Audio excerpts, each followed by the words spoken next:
حسن حلوانی نے بیان کیا، کہا میں نے شبابہ سے سنا، کہا عبد القدوس ہمارے سامنے حدیث بیان کرتا تھا اور کہتا تھا۔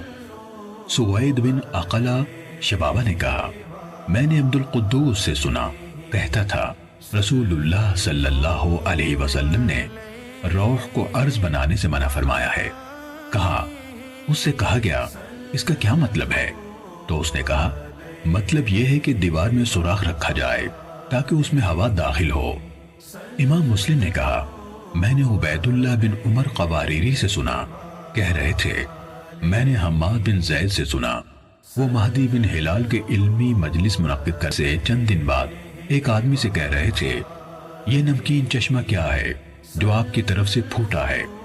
اس نے کہا ہاں اے ابو اسماعیل آپ کی بات ٹھیک ہے۔ صحیح مسلم حدیث نمبر 77۔